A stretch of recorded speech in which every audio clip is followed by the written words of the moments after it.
Lacrosse, the fastest game on 2 feet. It's built on skill, speed, and strength. Around the time of Canada's Confederation, the popularity of lacrosse made itself known as the national sport.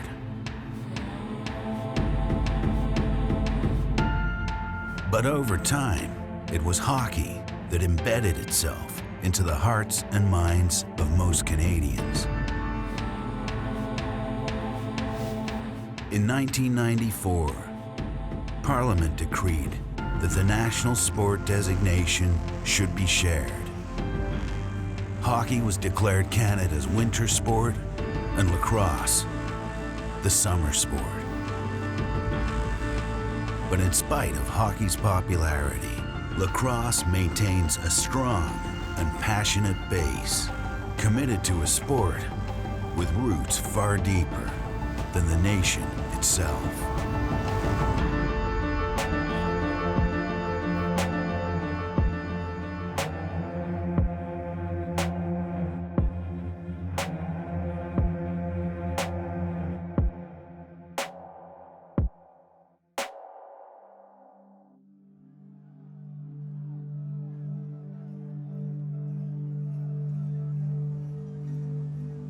Our people believe that before there was life on Mother Earth, we came from another world, from the sky world.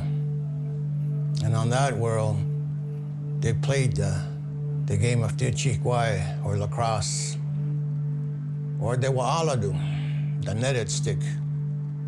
And of all the different nations that existed in North America, the ball and stick game, or lacrosse, was played in different forms. According to Indigenous oral tradition, the game was a gift from the Creator, and it had many purposes. It took over a whole field. Many players, hundreds of players at times, depending on the reason for playing the game. Sometimes, to avert a war, they played the game of lacrosse, and the winner won whatever argument was at hand. If an elder was to be honored, they would play the game. Somebody's sick, then you would organize a special game, medicine game. And that's why it's called the healing game. It has roots in particular areas. It wasn't just for recreation. It was very much part of our society. This unifying ceremonial game was originally played by the 6 nations of the Iroquois Confederacy. The easternmost nation, otherwise known as the Keepers of the Eastern Door, was the Mohawk. Today, 3 Mohawk communities, Aguasasne, Ganasadage, and Ganawage, are located in the St. Lawrence River Valley, close to Montreal.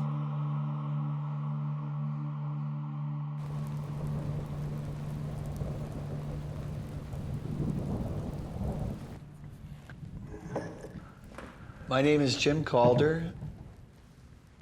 Tonight I'm giving a lecture on the history of the game, starting with the beginning of time and ending with the pending Olympics.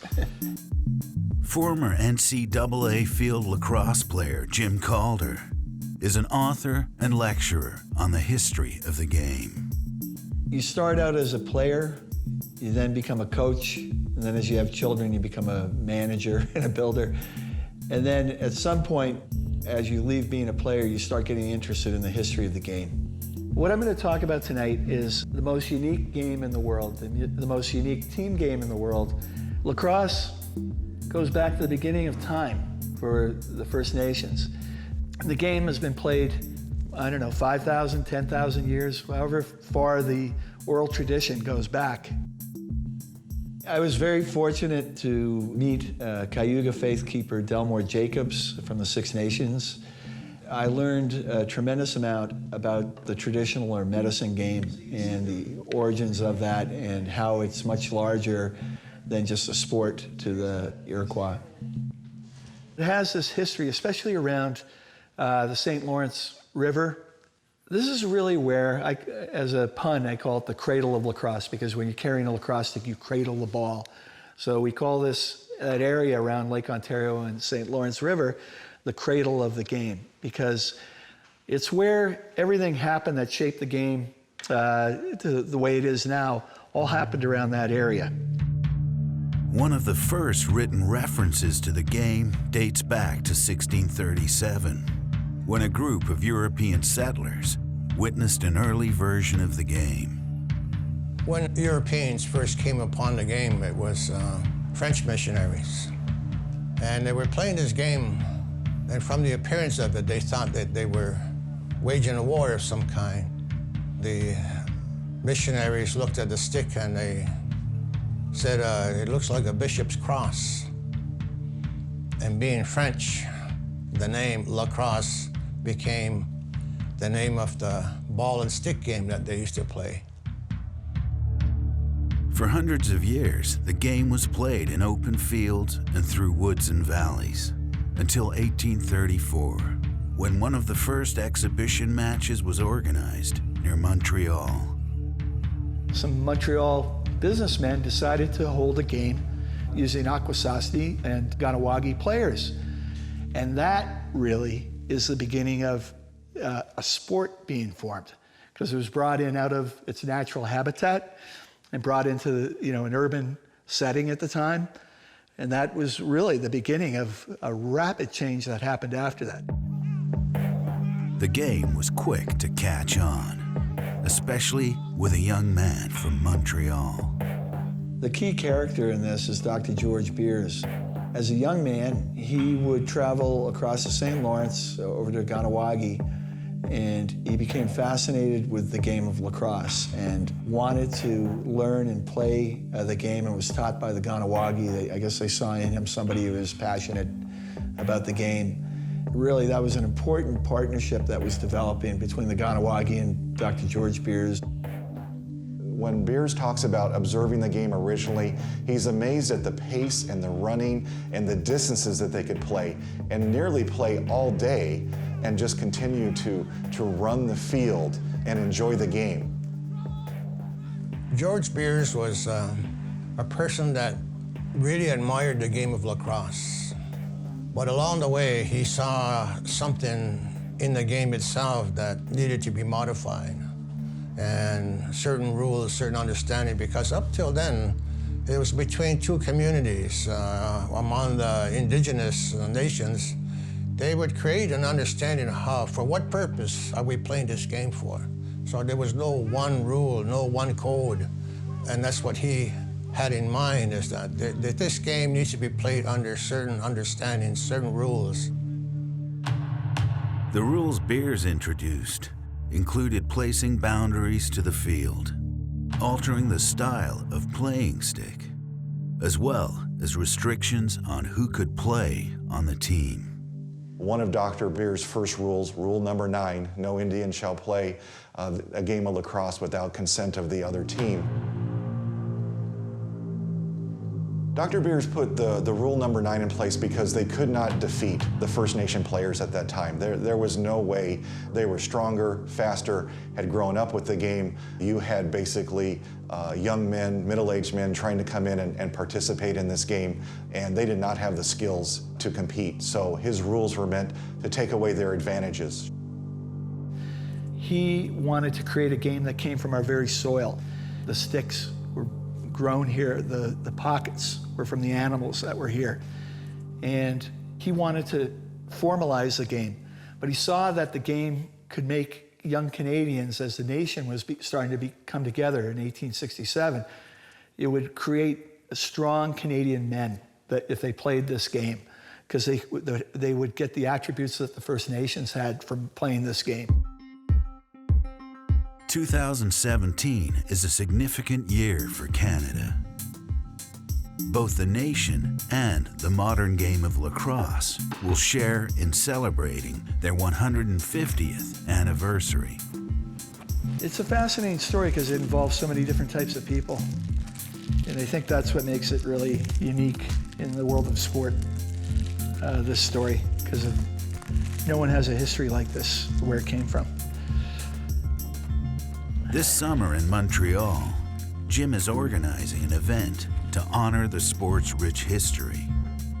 The Lacrosse 150 celebration will showcase the game's Indigenous origins and its modernization by Dr. George Beers. It's a game that goes back thousands and thousands of years and is a spiritual, cultural component for our First Nations. And basically make sure people understand that's what makes it special. At the heart of the celebration will be historical reenactments of 2 lacrosse games. The first, performed in traditional Indigenous style, and the second, depicting a standard game played in 1867. This opportunity with the 150th coming up, it was a perfect time to bring the traditional game and the reenactment of the 1867 game as part of the celebration.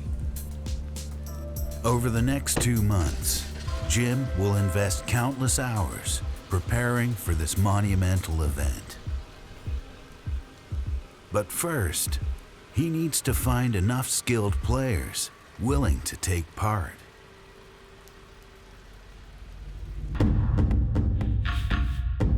Following a path similar to the one George Beers took in the late 1800s, Jim heads to the Mohawk territory of Ganawage. When I decided to come to Montreal with the 150th anniversary of lacrosse, I knew I needed to find somebody at Ganawage who could help. That's you, yeah. There you go. Right there. 27 years old. The Wanidatsu is what they call me. In English, I would say my name is Louis DeLille or Louis DeLille. I'm from Ganawage. Louis has been involved with lacrosse in Ganawage since the 1960s, both as a player and an organizer. I met Louis DeLille when he was being inducted into the Ontario Lacrosse Hall of Fame. And when 2 passionate lacrosse people meet, they tend to get along because that love of the game really comes through and connects them. With Louis's help, Jim finds his specialized cast of performers. He brings together top lacrosse players from Ganawage and McGill University to get a feel for the 1867 version of the game. So I think we're all pretty lucky to be part of this whole thing. It's something that we want to have a great time doing. Now, this is a performance, it is entertainment. Do you want to get the sticks out today and throw it around the arena a bit? Among those attending is Mohawk stick maker Travis Gabriel. He's handcrafted traditional style wood sticks for the players, similar to those used during the Beers era. Before there were rules, the native people had their sticks with fairly large, deep pockets. So it was very hard to dislodge the ball. So when they made the rules in 1867, they made the sticks very flat to take away the superiority in skill of the native people. The game was played differently back then. You know, you can't just carry it like and cradle like a normal stick. You probably carried it out in front of you like this. The tighter pockets used back then were designed to prevent players from carrying the ball too much and force more passing. This takes some getting used to. A lot of sticks that I've used, the older sticks, have leather in them, which has more give to it. The gut doesn't really have much give. It's going to be a challenge. Here we go, yeah. All right, bigger circle here. There we go. You gotta give with it. You ready, son? Well, you gotta give with it. Definitely, it's a different game. You guys wanna play like non-contact 5-on-5, walk? Okay, come on, bring it in. Okay, so us 5? We're over here. All right, us 5. There you go. All right, here we go. And again, I'm not running, all right? So I'm just... Okay, back in.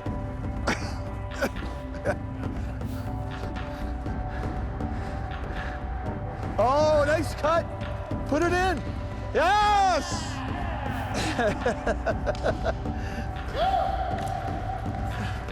Yeah, that's the way you carry it. Oh! Oh! I was cherry picking. Once people get a stick in their hand, it doesn't matter where you're from, you invariably have a catch. And then the next step is to play like a little fun game. Nice. Oh! Ah! That's it for me. Time for the barbecue. Yeah. Very enjoyable. Always feels good to have a stick in your hand, though, no matter how old you are, you know?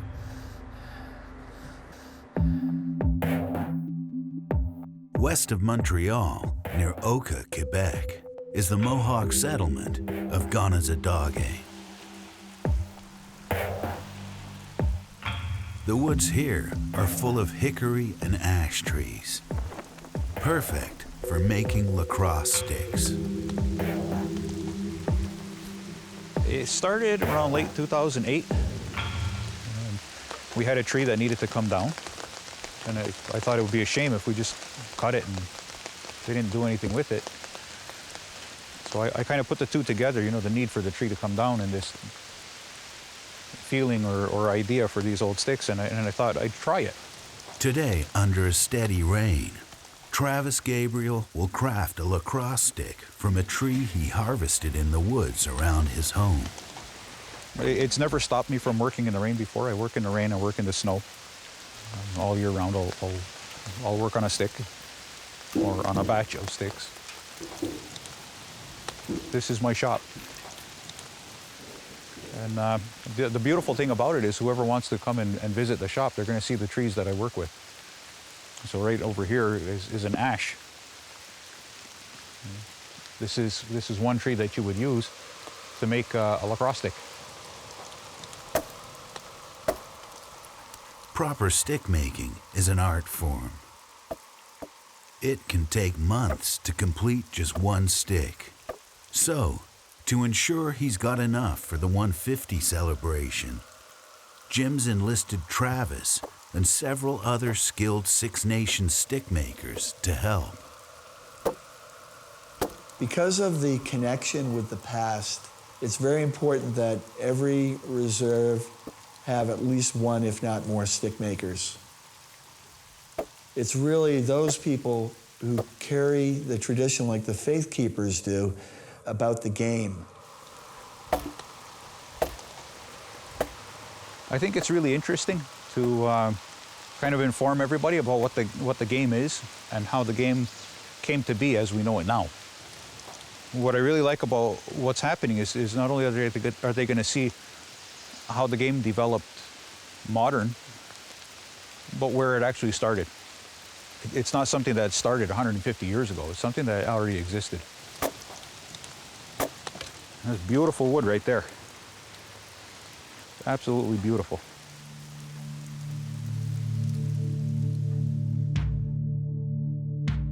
The Mohawk people of the St. Lawrence River Valley continued to play a role in the development of lacrosse in the late 19th century.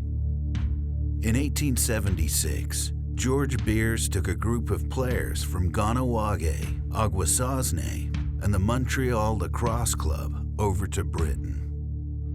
There, they played a game at Windsor Castle for Queen Victoria.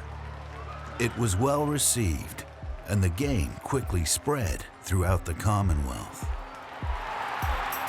Here you have Dr. George Beers in a time that was becoming ripe for the beginning of amateur sport in the world. George Beers was an excellent salesman for the game, not only here in Canada, but in the United States and in the United Kingdom. He did probably the most of anyone to popularize the game. Late 1800s, the game was adopted by the university system down in the United States. And now it's amazing how many universities are playing some form of the game, men's or women's field lacrosse. It's just incredible. Today, there are nearly 1,000 men's and women's lacrosse teams at the U.S. university and college level, all spawned from those early lacrosse games by Beers and the Mohawk people. I think up to 1867, there was only one documented occasion where a team of non-natives beat a native team. And I'm just looking back, probably most of the players weren't there, and they probably had a subpar team that the Montreal players defeated. So I say that kind of with tongue in cheek, but it's probably the truth.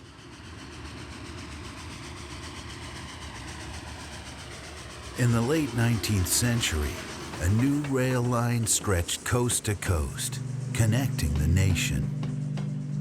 As the people moved west, so did lacrosse. Mid to late 19th century in Canada, lacrosse was the most popular game by far. Hockey almost didn't exist. Some of the English sports like cricket and soccer and rugby were also popular. But in terms of public popularity, in terms of people playing the game, lacrosse was such a part of the culture of the time. It was so embedded in society. Naturally, players brought their lacrosse sticks and brought the game with them when they moved to the West Coast.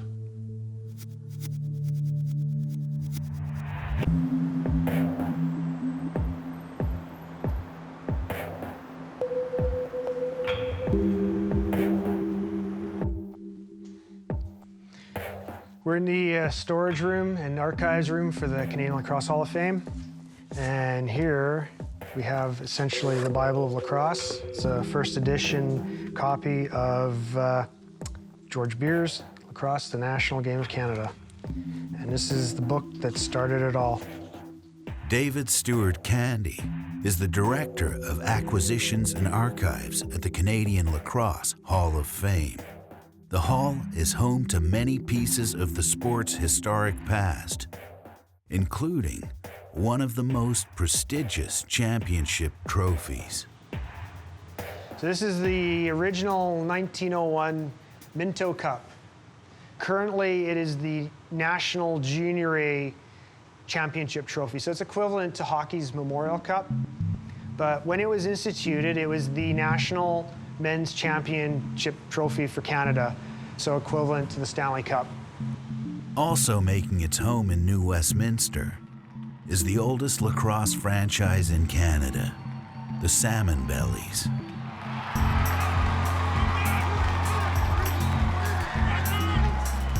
Founded in 1888, their early rivals were teams from Vancouver and Victoria. Games were played on Saturday afternoons, often in front of thousands of spectators.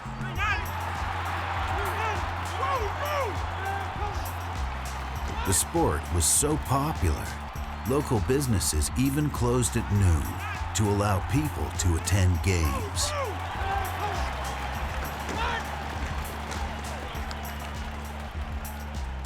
Coming off back-to-back Minto Cup victories in 1909 and 1910, they faced the Vancouver Lacrosse Club in 1911, when the game was booming out west.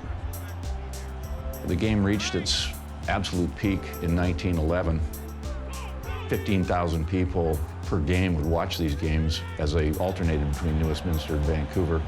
People would travel on specially built railway cars back and forth between the two cities just to take in the games. The crowd sizes were incredible. The awareness of the sport then had reached a fever peak. But the fever for the sport didn't last. At the turn of the century, the nation was changing, along with the interest of its people. Baseball overtook lacrosse as Canada's top sport, and then came the First World War. It got wounded basically when the lacrosse bodies decided to suspend operations during the First World War, and hockey didn't. So once the war ended and lacrosse tried to organize itself, hockey had already kind of stepped in as a popular sport in the mindset of the local sports fans. That was the beginning of the decline of lacrosse, because what happened was that Without people, the games, the teams, a lot of them professional, couldn't afford to fund themselves anymore. They couldn't afford to play players, and the game started to fall apart at the professional level, and that sort of trickled down to the amateur level. Post-war, the numbers weren't there for teams to field 12 players in a game, so alternatives to save lacrosse in Canada were explored. By the early 1920s, people connected with lacrosse could see that the game was in serious decline, that people had stopped going to the games, that people had stopped playing, it was losing its popularity. The response to the decline of the game from knowledgeable lacrosse people was to take a look at hockey. Hockey had moved into rinks, and the rinks were not being used in the summertime. So an experiment was conducted in Montreal, actually, on the site of the Forum.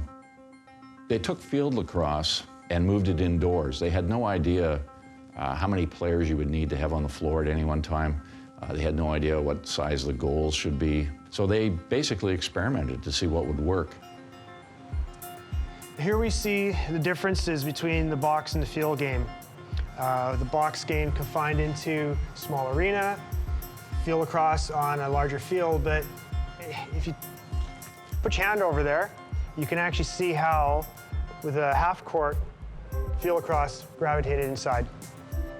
In 1932, the Canadian Lacrosse Association announced that box lacrosse would be the official game for Canada. The game moved from this sort of a Montreal and Toronto elite to a more of a blue-collar working man's game. That really became the heart and soul of the game. These smaller communities outside the big cities. This is where the game came to live and lives to this day.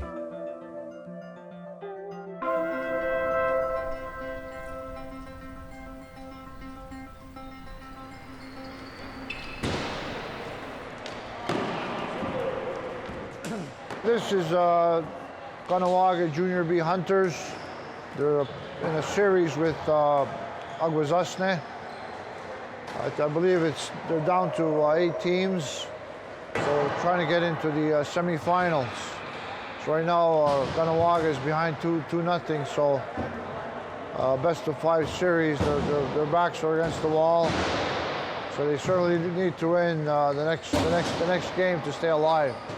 Box lacrosse was adopted by many of the First Nations around Canada. Here in Kahnawake, the box was a popular place. As a child, my uncle lived right next to the outdoor box. Brothers, cousins, everybody had sticks. And we'd play. There was no organized associations in those days. So you just played among your friends. Age didn't matter. So there'd be sometimes 30 kids running after one ball. And as soon as you picked up that ball, you got whacked, you got pushed, you got knocked down. But it was fun. It was all in part of the game and learning how to play. And I was really fascinated with the speed, and I can remember it clearly. I can picture it. The excitement, the dust flying, the goaler making saves, the checking, the guys running, guys rolling on the ground, and I just found it so exciting. We had this game of lacrosse that we knew was ours. It originated with our ancestors, and for me, that was one of the only things that kept me connected to my identity.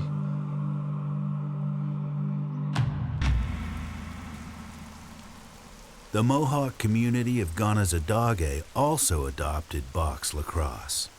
Here, the box was built among the pines, on the same land that their ancestors played the game for generations. This is our pines area. So this is where I played as a boy, right in here. It looked a little bit different when I was a boy. The box wasn't as long, it wasn't as wide. Now, we've given it the size it needs, the proper dimensions, and this is how we play here, right on the ground.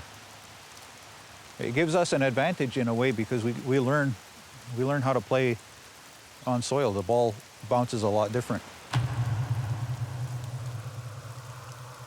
The lacrosse games weren't the only battles to happen here. This is the very same spot that was involved in 1990. And there was a shootout with the police. And they came in here and bullets were flying. The old box that we had here at the time was full of bullet holes, mostly down in that corner there. It was riddled with bullet holes, I remember that. Good evening. It was a bloody day at the Mohawk Indian community in Oka, Quebec, near Montreal. Provincial police in riot gear stormed the barricades the Mohawks had set up. There were clouds of tear gas, a hail of bullets, and in the midst of the battle, a policeman was killed.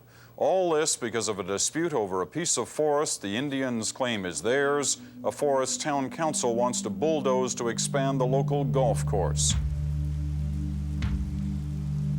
The Oka crisis pitted one side of the community against another. There was violence, there was death.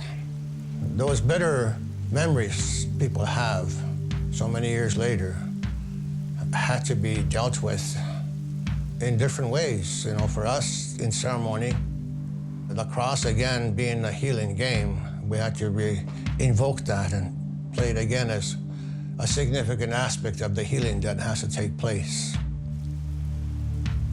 Rebuilding your community and your society, you have to have that element.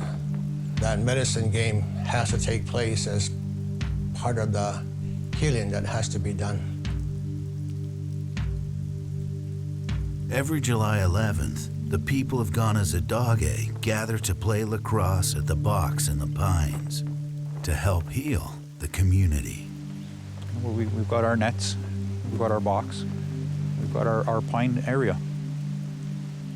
We believe so strongly in the medicine of lacrosse that we're using it again to kind of work our way through some of those challenges that have been given to us over the years.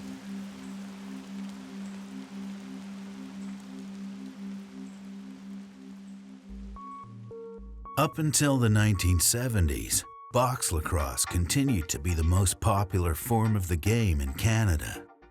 But in the US, field lacrosse was thriving. Internationally, no one could compete with their massive talent pool. In 1978, I had been down in the United States for 14 years. I came from Saskatchewan, moved to Long Island, New York. I honestly felt I had become American. I thought I'd been there so long that I was now an American citizen in my mind. And I found that I was eligible for the Canadian national team. The two countries, it made sense that they needed to compete.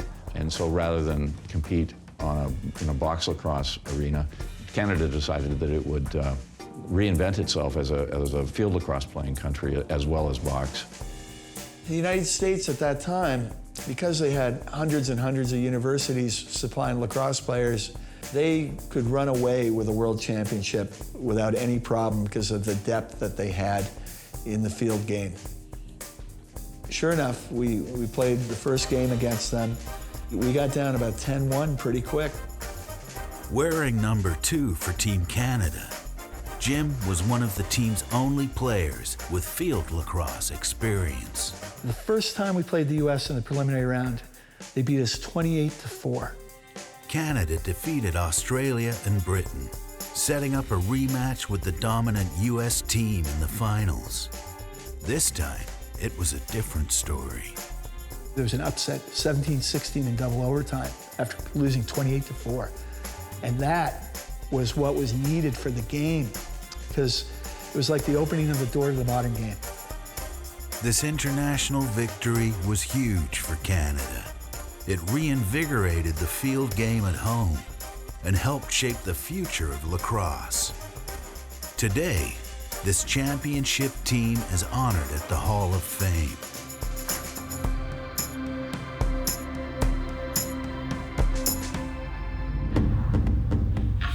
The Lacrosse 150 celebration is just a week away.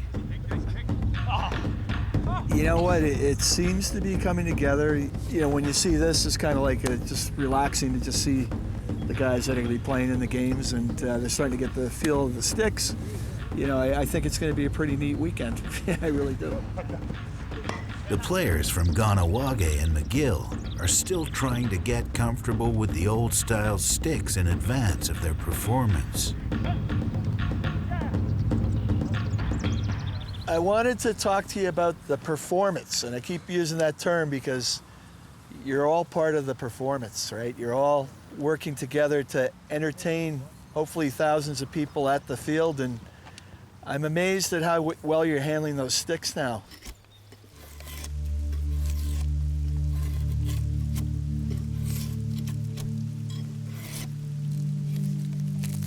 The Lacrosse 150 celebration will showcase the sport in its purest form.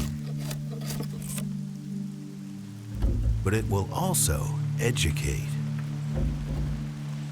Everyone's celebrating 150 years of Canadian Lacrosse Association with the help of the Mohawks at the time. When you hear that the early game actually banned the Mohawks from playing in league play, it's kind of odd in a way, you know.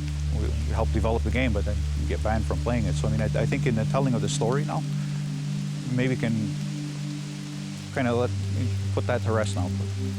Put that part of history to, get that part of history out there, let people know about it, and then get back to what we were doing.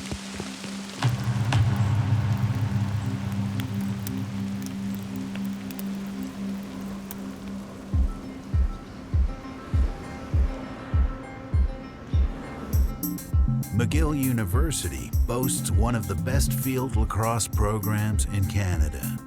In the last 5 years, the team has 2 national championships and just 5 losses.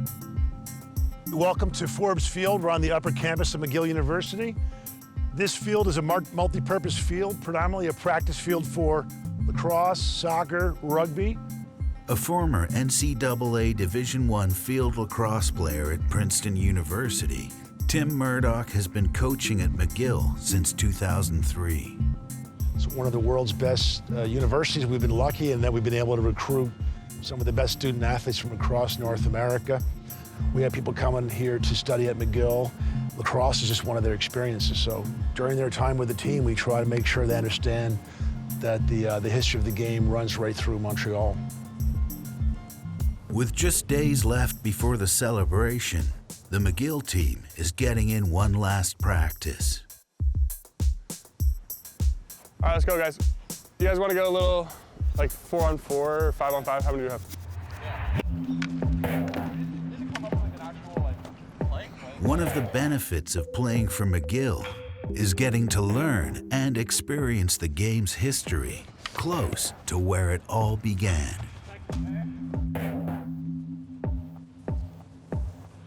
Long before McGill was founded in 1821, Hochelaga Village incorporated the lower part of the campus. And we have strong reason to believe the game has been played in the lower campus at McGill for hundreds of years, long before the Montreal Athletic Club started playing in the late 1800s. So yeah, it had a lot of historical significance to us, both in terms of appreciating that field, which is really sacred ground for lacrosse, both in terms of McGill and also the Aboriginal or Indigenous game.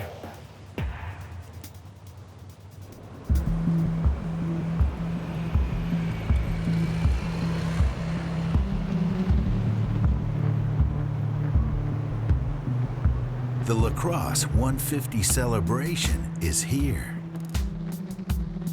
All of the planning and practicing is done, and the sport will take its rightful place at center stage.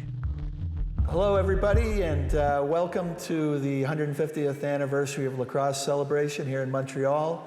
This was thought to be our national game up to arguments starting with hockey in the 1960s. Those arguments culminated in the Canadian way, a compromise, where hockey was the winter sport and lacrosse was the summer sport. And that's truly the Canadian way. We find a way to do it through negotiation. Lacrosse, when it came from a traditional medicine game and turned into a modern sport in 1867, Montreal is where it happened for the world. It then went over to the British Empire and all through the British Empire. And it was really Montreal Lacrosse Club and the Ganawage Lacrosse Club that took those trips together and spread the game through the world. The celebration pays respect to the roots of the game in the city that helped it grow into what it is today. In 1834, the first ever lacrosse exhibition game took place just a few kilometers away. They're truly at the heart of the game's modern origins. The first reenactment is underway. It's the Indigenous medicine game, performed by Lewis and his students from the Ganawage Survival School.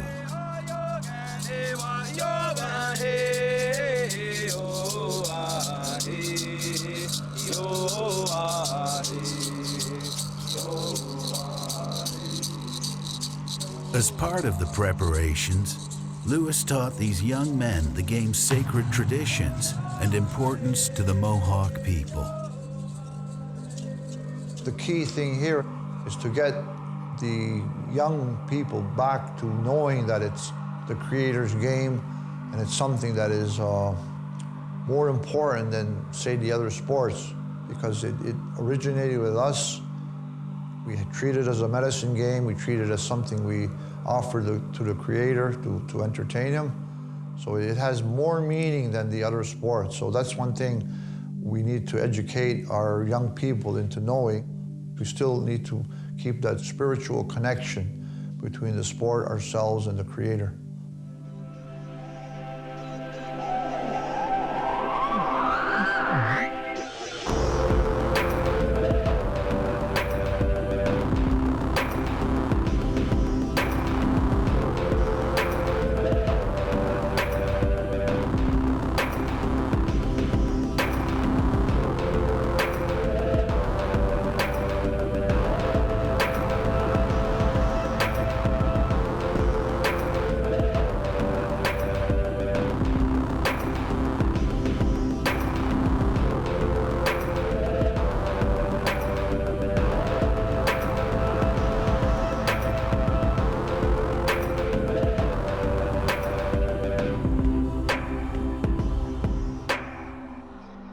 Like the sport itself, the Lacrosse 150 celebration is a humble affair. Off campus, life goes on in Montreal unaffected. But those true fans privileged enough to be here are treated to a rare spectacle, Canada's national game in its purest form.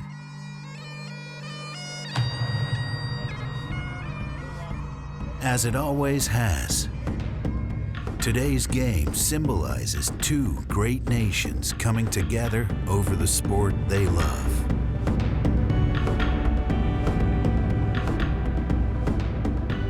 These players come from Ganawage, Canada, and the US. But today, they represent the original connection that sparked the game, now played around the world. The outcome is irrelevant. The true value lies in the enjoyment of playing or watching this great game and reminding others about the deep roots of their national sport.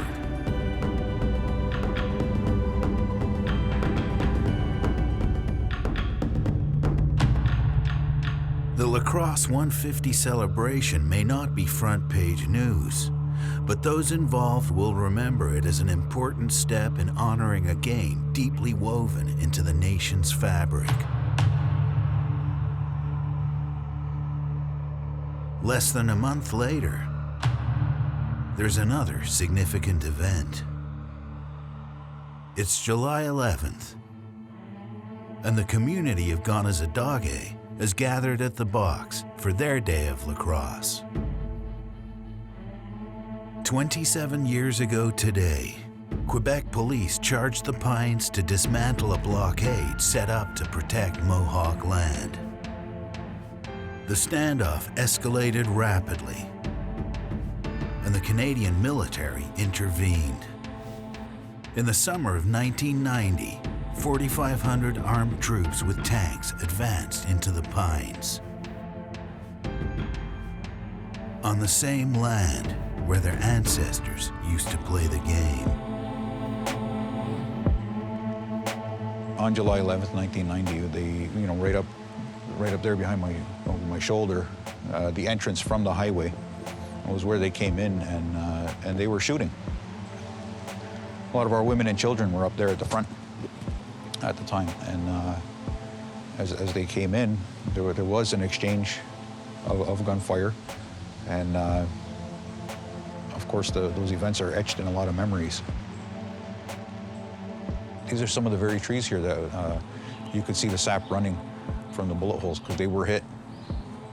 They were hit at, as I'm standing now, they were hit at shoulder height. So, and the sap was running right from the bark. So many years later, there's a healing process going on. The healing that has to take place amongst ourselves. Some of it goes back to the game of lacrosse. Today, they play a modern form of the game, but the traditional way of healing remains.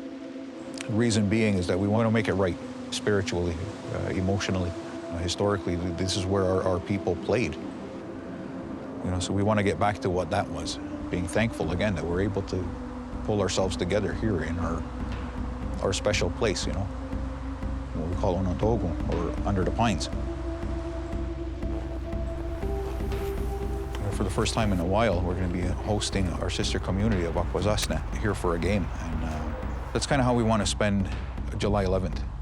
It's not to commemorate a date, or it's not to celebrate certain events of a date. It's to come together and celebrate the humanity, the family.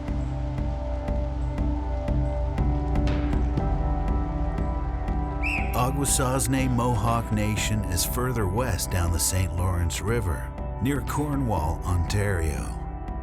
Along with Ganawage, these three Mohawk nations share their ancestors, the ones that helped make the game what it is today.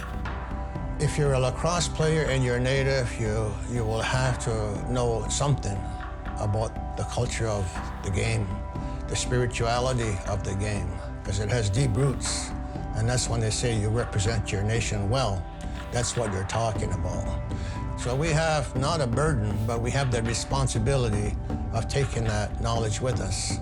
And today, a lot of our young people make it their business to relearn all that and represent their people well. There's a certain camaraderie. I don't even want to call it camaraderie because it's family. You know, when you're talking about Mohawks, it doesn't matter if you're from here, Ganawage, Akwesasne. We're all family, you know, and we got to see that today as we were shaking the hands and we were all smiling.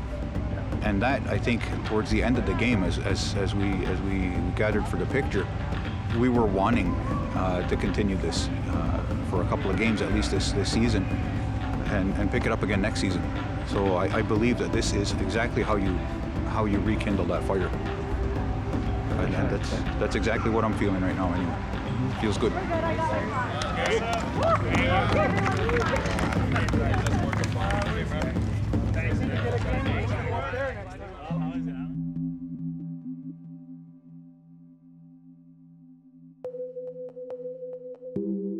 Despite the changes in the game over the years, whether it's played indoors or outdoors, with a stick made of plastic or one made of wood, there's always a constant with lacrosse. The essence of the game will never change. And no matter how one connects themselves to the sport, the beauty of lacrosse will always lie within the beholder. When you see players on either side rushing into a corner to grab a loose ball, it recalls exactly the way First Nations peoples played the game so many years ago, and the way it was played in George Beers' time. One can watch a lacrosse game today and still see the game that George Beers fell in love with. Lacrosse, for me, gave me my ticket to a great education at a great university in the United States. So I had a tremendous love of the game because of what it did for me. Yeah, and I think Any experience you have in this world has provided you with something that's good for you and has helped you. I think it's everybody's obligation to put back when they're in the position to do so. Here's Neil McCumber. McCumber working on Jones. McCumber into the middle. Here's McCumber backhander. Everybody has a role to play, I guess, and everybody knows that this sport is part of our culture, our history as Iroquois people.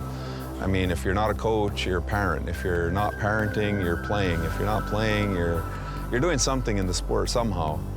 We're just happy to take part and keep it going for the next generation.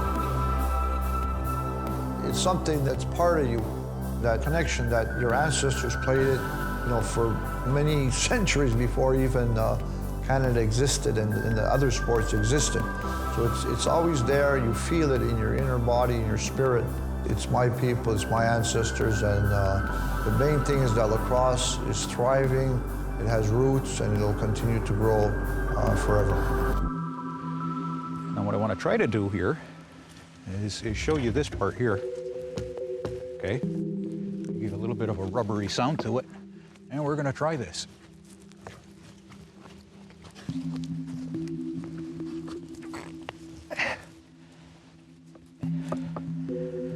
Of course, it takes some good muscle to be able to bend that around. So it's a good workout anytime I come out here to make a stick.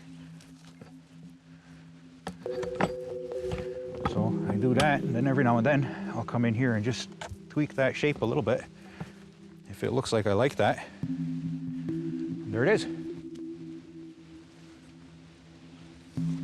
That's a stick. It's something that taught me a great deal about who I am.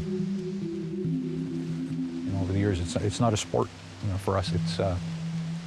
It's a medicine.